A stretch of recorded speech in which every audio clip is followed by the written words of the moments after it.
그런데 많은 사람들이 말은 한번 하면 눈에 보이지 않고 쉽게 사라진다는 특성을 가지고 있기 때문에 구원받기 전부터 말을 쉽게 합니다. 다듬지 않아요. 생각나는 대로 하는 게 굉장히 큰 특징이라고 할 수가 있습니다. 근데 그런 특징을 가지고 구원받고 교회 안에서 신앙생활을 할 때 무심코 습관적인 말을 할 때 이것이 얼마나 치명적인 영향을 주는지 몰라요.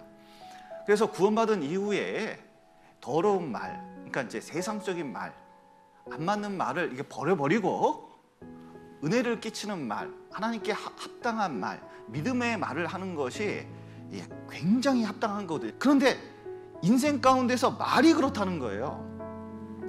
말 한마디에 인생 방향이 틀려집니다. 대표적인 예가 솔로몬의 아들 르호보암이거든요. 그러니까 솔로몬이 국가를 되게 전쟁도 안 하고 부강하게 만들었습니다. 이 처첩을 많이 들여가지고 옆나라와 이 화해 정책을 쓰면서 아주 돈을 많이 벌었거든요. 근데 그 큰 살림 유지하려다 보니까 국민들한테 세금을 엄청 걷었어요. 1000명 먹여 살리면 밥값 많이 들겠습니까? 안 들겠습니까? 아내가 1000명이에요. 그러니까 그 밥값, 입는 옷값, 쓰는 비용 그거 엄청 들겠잖아요. 이거 세금으로 다 걷어가지고 하니까 얼마나 힘들겠습니까? 근데 그 아들 르호보암이 되니까 아직 아내가 많지 않잖아요. 그러니까 세금 좀 줄여달라고 이렇게 이제 부탁을 드렸거든요. 그래서 이제 백성의 마음을 모아서 나라를 치리할 것을 신하들이 간곡하게 얘기했습니다. 그랬더니 이 왕이 뭐라 그랬냐면 참 이런 말이 어떻게 성립하나 모르겠어요. 나의 새끼손가락이 우리 부친의 허리보다 굵대요. 이게 뭔 말이에요? 우리 부친은 채찍으로 너희를 징치하였으나 나는 정갈로 하리라. 야, 이 한마디 말 때문에요. 그러니까 왕이 공식적인 자리에서 한 거예요. 대통령이 공식적인 인터뷰에서 그런 말을 한 거예요. 그러니까 12지파 중에 10지파가 떨어져 나갔잖아요. 북이스라엘로. 자기는 죽을 뻔할 위협이 느껴가지고 도망치고. 그러니까 이게 얼마나 인생의 방향이 한마디로 확 갈린 거예요. 말 한마디 때문에 그래. 말이 없어지는 게 아니에요. 모세도 보세요. 내가 너희에게 물을 내랴 이 한마디 때문에 자기가 그토록 들어가고 싶었던 가나안 땅을 하나님이 들으시고 못 들어가게 했습니다. 뭐 비근한 예로 그 전주에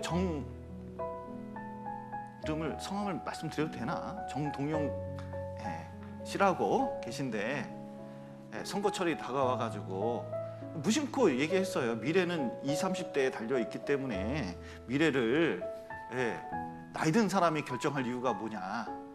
이번 선거엔 60대는 안 나와도 된다. 뭐 이런 식으로 이제 막말을 하셨죠. 그게 뉴스에 타면서요. 정치 생활이 어떻게 됐어요? 그 순간 끝난 거예요. 본인은 정치를 그렇게 하고 싶은데 하고 싶어도 못해요. 왜냐하면 정동영 씨 하면은 항상 그 막말이 연관 검색으로 계속 떠요. 모를 수가 없어요. 그런데 요셉 보십시오. 어렸을 때 꿈 한 번 꿨습니다. 하나님이 보여준 꿈이거든요. 그 꿈, 하나님께서 이렇게 해주겠다는 그 꿈 하나 딱 붙잡고 엄청난 실행, 가족이 유괴해가지고 나를 팔아먹었어요. 그리고 11년 동안 신실하게 따랐던 그 종이 자기를 죽일 뻔했는데 감옥에 쳐넣거든요. 모함 받아서 엄청난 시련이 왔는데 그 꿈 하나 붙잡고 가는 거예요. 여기 신안 앞바다에 고흥산이라는 63세 이렇게 선장님이 계셨는데 태풍이 오는데 미처 이거 피신을 못 시켰습니다. 세상에서 가장 강력한 태풍이 왔었는데 세상에 키 하나 붙잡고 이게 배를 옆면으로 치면 뒤집어진대요. 그런데 태풍이 오는데 그거를 뚫고 가야 배가 안 넘어진다네요. 야, 그 뚫고 가가지고 6시간 동안 태풍하고 싸워가지고 이겼어요. 근데 놀라운 것은 신안 고 섬에 살아남은 배는 그 배밖에 없대요. 그런데 말 하나 딱 하나님 말씀 올바로 딱 잡잖아요. 이거 이겨낼 수 있습니다. 이게 말이라는 게 힘이 있는 거예요. 이게 아브라함 링컨도 기사 한 조각 아브라함 링컨은 이 시대의 가장 위대한 대통령이다. 그 신문 조각 하나 때문에 이 수많은 어려움이 있잖아. 전쟁도 불사하는 일이 있었지만 그거 하나 붙잡고 나간 거거든요. 말이라는 게 중요한 겁니다.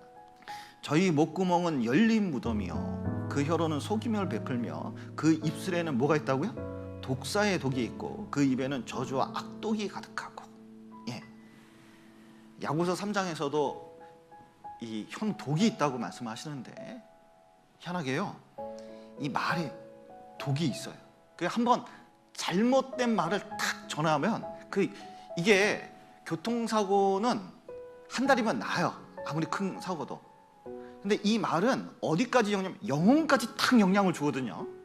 그런데 영혼에 박혀있는 그 말은 빼낼 수가 없어요. 그 안 빠져요, 잘. 지존파 김기한 씨라고 있습니다. 지존파 아셔요? 옛날에 살인공장 만들어 놓고 지나가는 사람 붙잡아가지고 토막살인 내가지고 심지어 그 살인한 다음에 그걸 구워 먹었대잖아요. 그게 희대의 살인자 지존파 김기한 씨가 있었는데, 이 사람이 법정에서 자기 최후 진술을 할 때 17년 전 초등학교 4학년 때 선생님이 크레파스 가져오지 않았다는 것 때문에 따귀를 때리면서 그 욕을 했다는 거예요. 그러니까 그때 무슨 생각이냐면, 그때부터 세상 사람이 미웠다, 그때부터 모든 사람을 죽이고 싶었다, 이렇게 얘기했다는 거예요. 자, 어렸을 때 초등학교 4학년 때 박힌 그 말이 빠져야 안 빠져요? 여러분, 상처받은 말, 어렸을 때 상처받은 말 좀 생각나셔요? 초등학교 때 좀 상처받은 말 좀 생각나십니까? 근데 이상하게 딱 그때 들어온 게요, 안 빠지는 거예요. 그만큼 독성이 있어요. 여러분, 한 말이, 무심코 한 말이 어떤 사람에게는 치명적인 영향을 주는 거예요. 여러분, 뭐 설악산에 불나고 어디에 불나고 할 때 항상 불은 어디서부터 시작해요? 담뱃불, 성냥개비 불, 뭐 이렇게 아주 작은 불부터 시작하는 겁니다. 근데 온 산을 태우고 나면 그게 제자리에 돌아오는데 얼마나 많은 시간이 걸립니까? 이 폭탄과 같아요. 여기 폭탄 한 발 터지면요, 폭탄 선언이라 그러잖아요. 한번 그냥 이 중요한 비밀을 한번 선언하듯이 확 터뜨려 버립니다. 그러면 속 시원하다고 할지 모르지만 속 시원할까요? 주변 사람 다 피해받고 본인도 터져서 갈기갈기 찢겼을까요?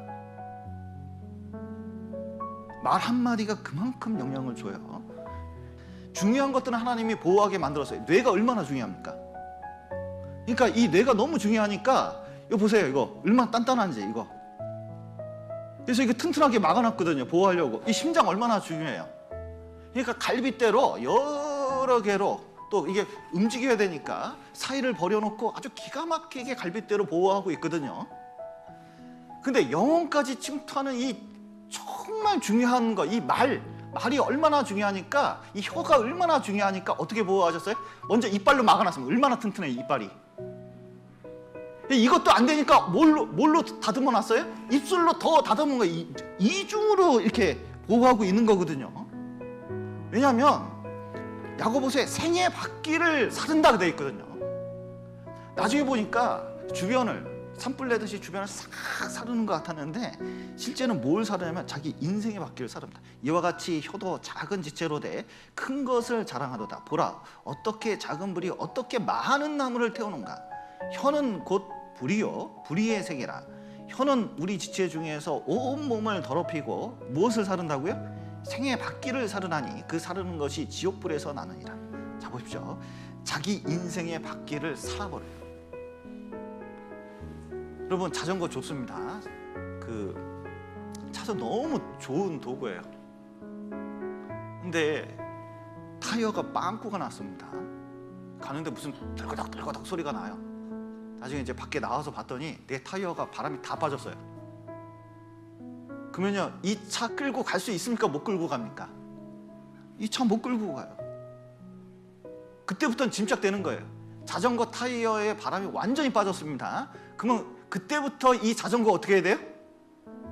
그 전에 훌륭한 도구였는데 그때부터는 들고 가야 돼요.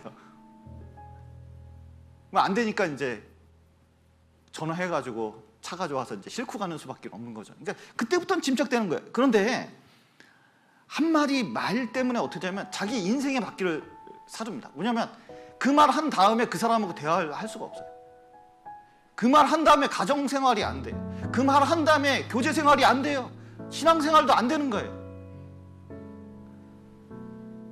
말 한마디 때문에 전쟁까지 일어나는 경우가 많고 교회 공동체가 깨지는 경우가 얼마나 많은지 몰라요. 그래서 교회가요 멱살 잡고 싸우는 경우는 드문 경우잖아요. 여러분 멱살 잡고 싸워본 적 있으셔요? 대부분 뭐 때문에 문제가 생겨요? 말. 집에서도 뭐 때문에 문제가 생겨요? 말. 말이 그만큼 영향력도 있고 독도 있고 중요한데 생각을 못하는 경우가 많이 있다는 겁니다. 그리고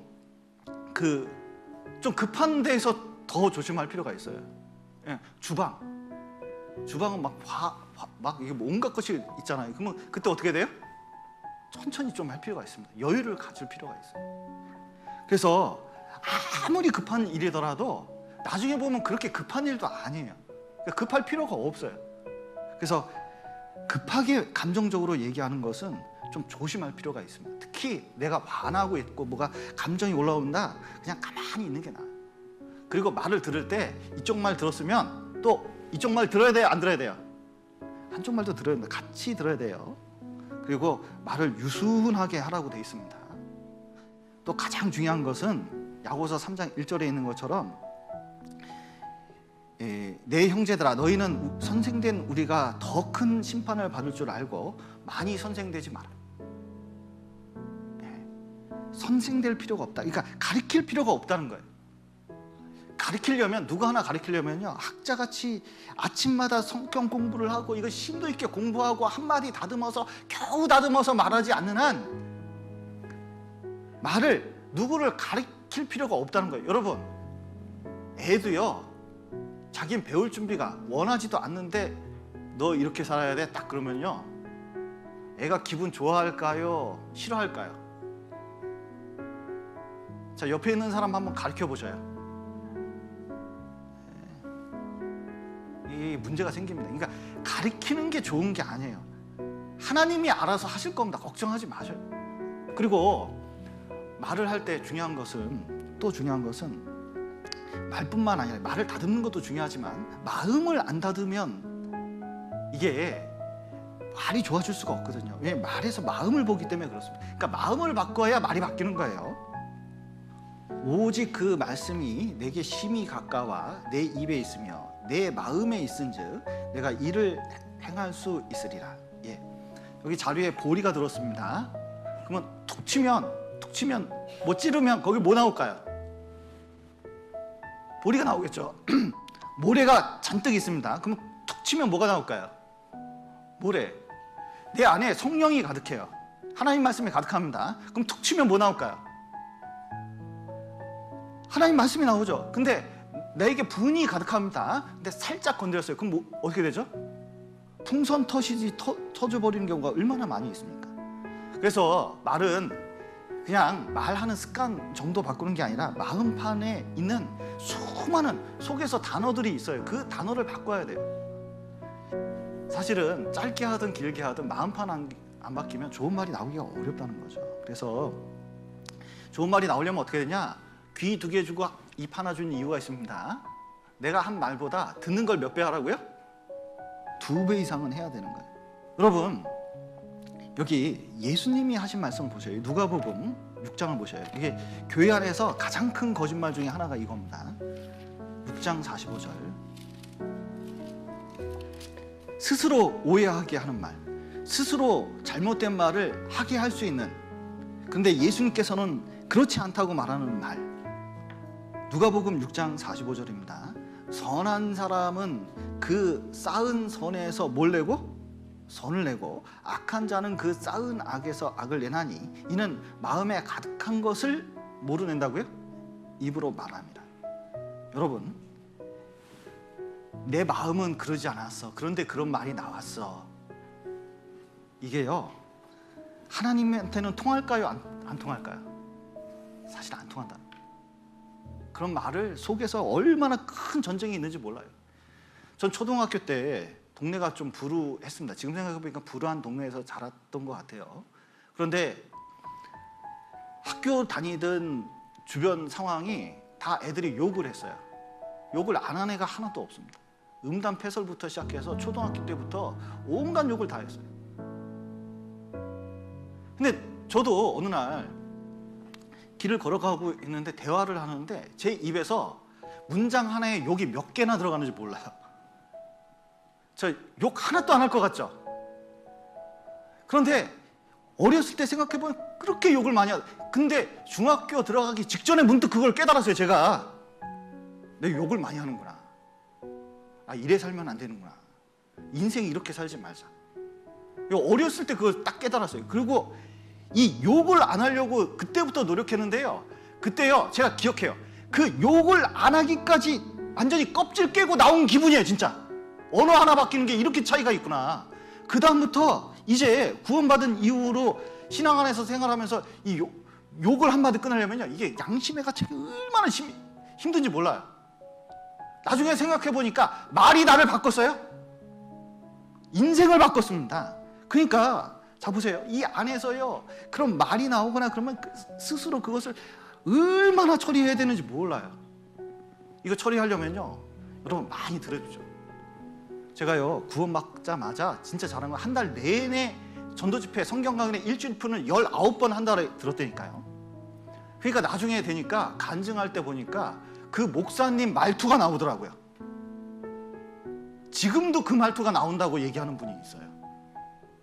그러니까 많이 들으니까 이게 꽉 찼어요. 말씀이 꽉 찼는데 찍으니까 뭐 나와요?